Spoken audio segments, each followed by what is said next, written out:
ओम शांति। आज बाबा के 2-4-21 के महावाक्य हैं। मुरली का टाइटल है मीठे बच्चे। ज्ञान सागर बाप आए हैं तुम बच्चों के सम्मुख ज्ञान डांस करने।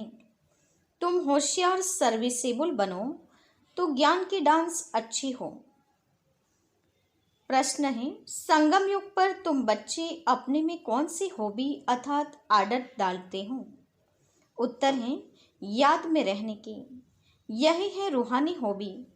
इस हॉबी के साथ तुम्हें दिव्य और अलौकिक कर्म भी करने हैं। तुम हो ब्राह्मण, तुम्हें सब कुछ सच्ची सच्ची कथा जरूर सुनानी है। सर्विस की भी तुम बच्चों में हॉबी होनी चाहिए। गीत है, धीरज धर मनवा धीरज धर, तेरे सुख के भरे दिन आएंगे। ओम शांति। जैसे कोई हॉस्पिटल में बीमार होते हैं तो पेशेंट दुख से छूटने की आस रखते हैं। डॉक्टर से पूछते हैं क्या हाल है, कब यह बीमारी छूटेगी। वह तो सब है हद की बातें, यह है बेहद की बात। बाप आकर बच्चों को राय देते हैं। यह तो बच्चे जान चुके हैं कि बरोबर सुख दुख का खेल है। यूँ तो तुम बच्चों को सतयुग में जाने से भी जास्ती फायदा यहाँ है, क्योंकि जानते हो कि इस समय हम ईश्वरीय गोद में हैं, ईश्वरीय औलाद हैं। इस समय हमारी बहुत ऊंचते ऊंच गुप्त महिमा है। मनुष्य मात्र बाप को शिव ईश्वर भगवान भी कहते हैं, परंतु जानते नहीं, बुलाते रहते हैं। ड्रामा अनुसार ही ऐसा हुआ है। ज्ञान और अज्ञान, दिन और रात गाते भी हैं, परंतु तमोप्रधान बुद्धि ऐसे बन गए हैं जो अपने को तमोप्रधान समझते ही नहीं हैं। किसकी तकदीर में बाप का वर्षा हो तब तो बुद्धि में बैठ सके। बच्चे जानते हैं हम बिल्कुल ही घोर अंधियारे में थे, अब बाप आया है, कितना सोजरा मिला है।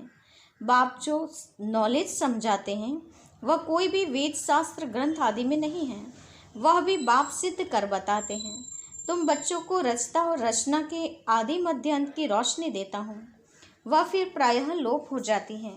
मेरे बिगड़ फिर किसको ज्ञान मिल न सके, फिर यह ज्ञान प्रायः लोप हो जाता है। समझ में आता है कि कलयुग पास्ट हुआ, फिर 5000 वर्ष बाद रिपीट होगा।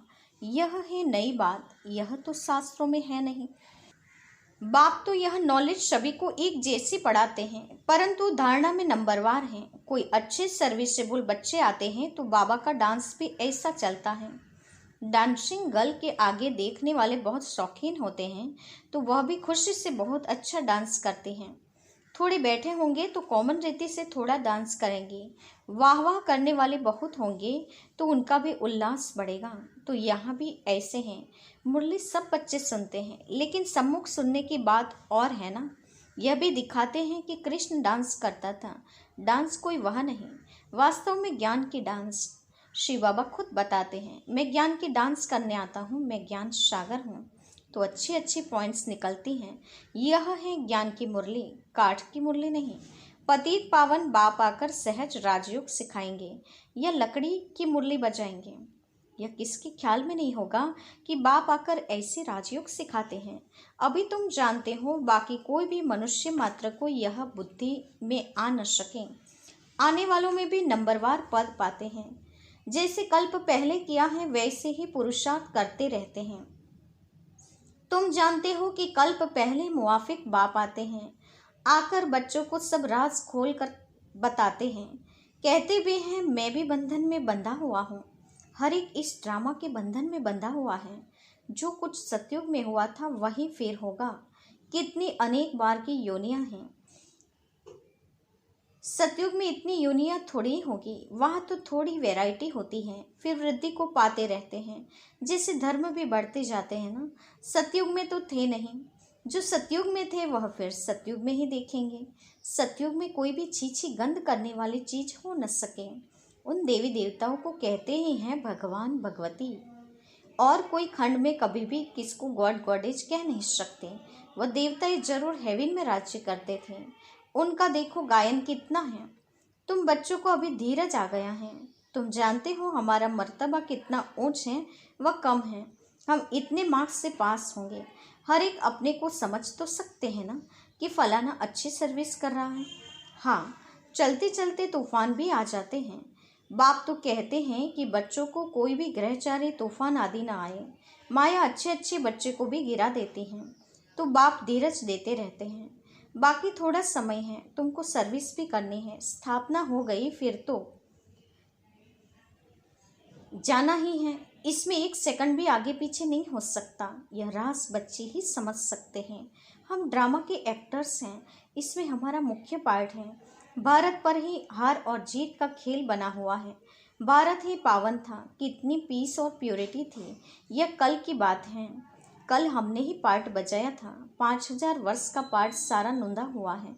हम चक्र लगा कर आए हैं, अब फिर बाबा से योग लगाते हैं, इससे ही खाद निकलेगी। बाप याद आएगा तो वर्षा भी जरूर याद आएगा। पहले पहले अल्फ को जानना है। बाप कहते हैं तुम मेरे को जानने से मेरे द्वारा सब कुछ जान जाएंगे। ज्ञान तो बड़ा सहज है, एक सेकंड का, फिर भी समझाते रहते हैं, पॉइंट्स देते रहते हैं। मुख्य पॉइंट्स है मन मना भव। इसमें भी विघ्न पड़ते हैं। देह अभिमान में आ जाने से फिर अनेक प्रकार के घुटके आ जाते हैं, फिर योग में रहने नहीं देते हैं। जैसे भक्ति मार्ग में कृष्ण की याद में बैठते हैं तो बुद्धि कहाँ कहाँ भाग जाती है ना। भक्ति का अनुभव तो सबको है। इस समय की, इस जन्म की बात है। इस जन्म को जानने से कुछ न कुछ पास्ट जन्म को भी समझ सकते हैं। बच्चों को हॉबी हो गई है बाप को याद करने की। जितना याद करते हो उतना खुशी बढ़ती है। साथ साथ दिव्य अलौकिक कर्म भी करना है। तुम हो ब्राह्मण, तुम सत्यनारायण की कथा, अमर कथा सुनाते हो। मूल बात एक है जिसमें सब कुछ आ जाता है। याद से ही विकर्म विनाश होते हैं। यह एक ही हॉबी रूहानी है। बाप समझाते हैं कि नॉलेज तो बड़ी सहज है। कन्याओं का नाम भी गाया हुआ है। अदर कुमारी, कुंवारी कन्या, कुंवारी का नाम सबसे ज़्यादा वाला है। उनको कोई बंधन नहीं है। वह पति तो विकारी बना देता है। यह बाप तो स्वर्ग में ले जाने के लिए श्रृंगारते हैं, स्वीट सागर में ले जाते हैं। बाप कहते हैं इस पुरानी दुनिया को, पुरानी देह सहित बिल्कुल भूल जाओ। आत्मा कहती है कि हमने तो 84 जन्म पूरे किए हैं, अब फिर हम बाप से पूरा वर्षा लेंगे। हिम्मत रखते हैं, फिर भी माया से लड़ाई तो है। आगे तो यह बाबा है। माया के तूफान झांसती इनके पास आते हैं। बहुत आकर पूछते हैं कि बाबा हमको यह होता है। बाबा बताते हैं कि बच्चे, हाँ यह तूफान तो जरूर आएंगे।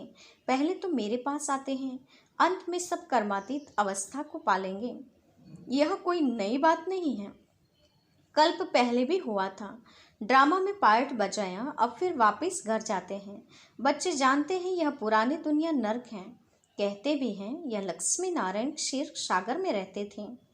इन्हों की मंदिर कितने अच्छे अच्छे बनाते हैं। पहले मंदिर बनाया होगा तो क्षीर दूध का ही तालाब बनाकर विष्णु की मूर्ति को बनाया होगा। बहुत अच्छे अच्छे चित्र बनाकर पूजा करते थे। उस समय तो बहुत ही सस्ताई थी। बाबा का सब देखा हुआ है। बरोबर यह भारत कितना पवित्र और क्षीर का सागर था। दूध घी की जैसे नदियाँ थी। यहाँ तो बहुत महिमा दे दी है। स्वर्ग का नाम लेते ही मुख में पानी होता है। तुम बच्चों को अब ज्ञान का तीसरा नेत्र मिला है तो बुद्धि में समझ आ गई है। बुद्धि चली जाती है अपने घर, फिर स्वर्ग में आएंगे, वहाँ सब कुछ नया ही नया होगा। बाबा श्री नारायण की मूर्ति देख बहुत खुश होता था, बहुत प्यार से रखता था। यह नहीं समझता था कि हम ही यह बनूंगा। यह ज्ञान तो अब बाबा से मिला है। तुमको ब्रह्मांड और सृष्टि के आदि मध्य अंत का ज्ञान है। जानते हो कि हम कैसे चक्र लगाएंगे। बाबा हमको राजयोग सिखला रहे हैं। तुम बच्चों को बहुत खुशी होनी चाहिए। बाकी थोड़ा समय है, शरीर को कुछ न कुछ तो होता रहता है। अब यह तुम्हारा अंतिम जन्म है। अब तुम्हारे सुख के दिन आते हैं। ड्रामा प्लान अनुसार देखते हो कि विनाश सामने खड़ा है।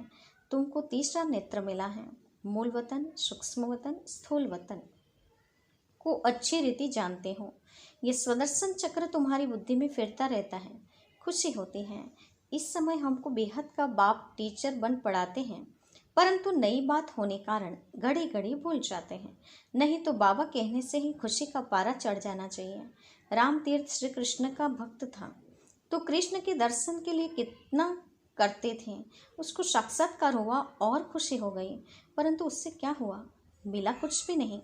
यहाँ तो तुम बच्चों को खुशी भी है, क्योंकि जानते हो कि 21 जन्मों के लिए हम इतना उच्च पद पाते हैं। 3 हिस्सा तो हम सुखी ही रहते हैं। अगर आधा आधा हो फिर तो फायदा ही न हुए। तुम 3 हिस्सा सुख में रहते हो। तुम्हारे जैसा सुख कोई देख न सके। तुम्हारे लिए तो सुख ही सुख अपार है।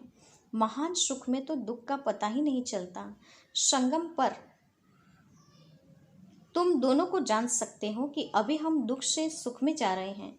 मुंह है दिन तरफ, लात है रात तरफ। इस दुनिया को लात मारनी है अर्थात बुद्धि से भूलना है। आत्मा जानती है कि अब वापस घर जाना है। बहुत पार्ट बचाया। ऐसे ऐसे अपने साथ बातें करनी होती हैं। अब जितना बाप को याद करेंगे उतना ही कट निकलेगी। जितना बाप की सर्विस पर रह सामान बनाएंगे उतना ही बाप का शो करेंगे। बुद्धि में है कि अब घर जाना है तो घर को ही याद करना चाहिए। पुराना मकान गिरता रहता है। अब कहाँ नया मकान, कहाँ पुराना मकान। रात दिन का फर्क है। यह तो हूबहू विषय वैतरणी नदी है। एक दो को मारते झगड़ते रहते हैं। बाकी भी बाबा आया है तो बहुत लड़ाई शुरू हो गई हैं। अगर स्त्री विकार नहीं देती तो कितना तंग करते हैं, कितना माथा मारते हैं। कल पहले भी अत्याचार हुए थे, वह अभी की बात गाई जाती है। देखते हो कि कितना पुकारती हैं। वही ड्रामा का पार्ट बच रहा है। यह बाप जाने और बच्चे जाने और न जाने कोई। आगे चल सबको समझने का है। गाते भी हैं पतित पावन सर्व का सद्गति दाता बाप है। तुम कोई को भी समझा सकते हो कि भारत स्वर्ग और नर्क कैसे बनता है। आओ तो हम तुम्हारे सारे वर्ल्ड की हिस्ट्री ज्योग्राफी समझाएं। यह बेहद की हिस्ट्री ज्योग्राफी ईश्वर ही जाने और ईश्वर के तुम बच्चे जानो। पवित्रता सुख शांति की कैसे स्थापना होती है, इस हिस्ट्री ज्योग्राफी को जानने से तुम सब कुछ जान गएंगे। बेहद के बाप से तुम जरूर बेहद का ही वर्षा लेंगे। यह आकर समझो। टॉपिक बहुत है। तुम बच्चों का तो बहुत दिमाग ही भरपूर हो गया है। खुशी का कितना पारा चढ़ता है। सारी नॉलेज तुम बच्चों के पास है। नॉलेजफुल बाप से नॉलेज मिल रही है। फिर हम ही जाकर लक्ष्मी नारायण बनेंगे। वहाँ फिर यह नॉलेज कुछ भी नहीं होगी। कितनी गुह्य बातें समझने की हैं। बच्चे सीढ़ी को अच्छी रीति समझ गए हैं ना। तो यह चक्र 84 का है। अब मनुष्य को भी क्लियर कर समझाना है। इसको अब स्वर्ग व पावन दुनिया थोड़ी कहेंगे। सतयुग अलग, कलयुग अलग चीज है। यह चक्र कैसे फिरता है यह समझाने में सहज है। समझानी अच्छी लगती है, परंतु पुरुषार्थ कर याद की यात्रा में रहे, यह बहुतों से हो नहीं सकता। अच्छा, मीठे मीठे सिकिलते बच्चों के प्रति माता पिता बाप दादा का याद प्यार और गुड मॉर्निंग। रूहानी बाप की रूहानी बच्चों को नमस्ते। हम रूहानी बच्चों की रूहानी माता पिता बाप दादा को याद प्यार और नमस्ते। धारणा के लिए मुख्य सार। पहले पॉइंट, इस पुराने देह और दुनिया को बुद्धि से भूल बाप और घर को याद करना है। सदा इसी खुशी में रहना है कि अभी हमारे सुख के दिन आए कि आए। दूसरा, नॉलेजफुल बाप से जो नॉलेज मिले है उसका सिमरन कर दिमाग को भरपूर रखना है। देह अभिमान में आकर कभी भी किसी भी प्रकार का गुटखा नहीं खाना है। आज का वरदान है, ईश्वरीय भाग्य में लाइट का क्राउन प्राप्त करने वाले सर्व प्राप्ति स्वरूप भव। ईश्वरीय भाग्य में लाइट का क्राउन प्राप्त करने वाले सर्व प्राप्ति स्वरूप भव। विस्तार है, दुनिया में भाग्य की निशानी राजाएं होती हैं और राजाएं की निशानी ताज होती हैं। ऐसे ईश्वरीय भाग्य की निशानी लाइट का क्राउन है और इस क्राउन की प्राप्ति का आधार है प्योरिटी। संपूर्ण पवित्र आत्माएं लाइट की ताजधारी होने के साथ साथ सर्व प्राप्तियों से भी संपन्न होती हैं। अगर कोई भी प्राप्ति की कमी है तो लाइट का क्राउन स्पष्ट दिखाई नहीं देगा। स्लोगन है, अपनी रूहानी स्थिति में स्थित रहने वाले ही मनसा महादानी हैं। अपनी रूहानी स्थिति में स्थित रहने वाले ही मनसा महादानी हैं।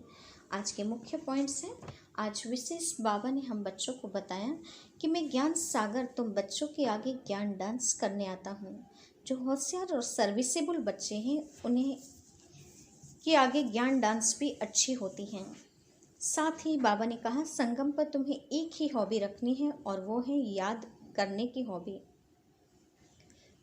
इस हॉबी के साथ साथ अलौकिक और दिव्य कर्म भी करने हैं।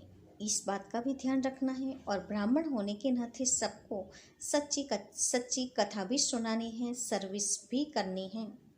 साथ ही बाबा ने कहा, बाप जो नॉलेज सभी को एक जैसे देते हैं लेकिन धारणा में नंबरवार हो जाते हैं। जैसे बाबा ने कहा डांसिंग गर्ल के आगे देखने वाले बहुत शौकीन होते हैं तो वो खुशी से डांस करते हैं, वैसे बाबा के आगे भी सुनने वाले बहुत शौकीन होंगे तो बाबा भी उन्हें ऐसा ही सुनाएंगे। तो मुरली भी अच्छी पॉइंट्सों से सुनाएंगे। बाप अभी राजयोग सिखाते हैं। बाबा कहते हैं 5000 वर्ष पहले पीस और प्यूरिटी का राज्य था, वापस वही राज्य लाना है। मुख्य बात है मन मना भव, उसमें ही विघ्न पड़ते हैं। विघ्न है देहाभिमान का। बाबा ने कहा फिर अनेक प्रकार के गुटके भी खाते रहते हैं। बाप अभी सच्ची सत्यनारायण की कथा, अमर कथा सुनाते हैं, जिससे हमें याद के विकर्म, इस याद से ही विकर्म विनाश होते हैं। स्वदर्शन चक्रधारी बनना है। हम बच्चे 4 में से 3 हिस्सा सुख पाते हैं। ये बातें सबको क्लियर करके समझानी है। साथ ही बाबा ने कहा नॉलेजफुल बाप से जो नॉलेज मिल रही है उसका सिमरन कर दिमाग को भरपूर बनाना है। टॉपिक अच्छे देते हैं जिसका चिंतन भी करना है। इस पुरानी देह और दुनिया को बुद्धि से भूलकर घर को याद करना है और ईश्वरीय भाग्य में लाइट का क्राउन प्राप्त करने वाले सर्व प्राप्ति से संपन्न हो सकते हैं और अपनी रूहानी स्थिति में स्थित रहकर ही मनसा महादानी बन जाना है। ओम शांति।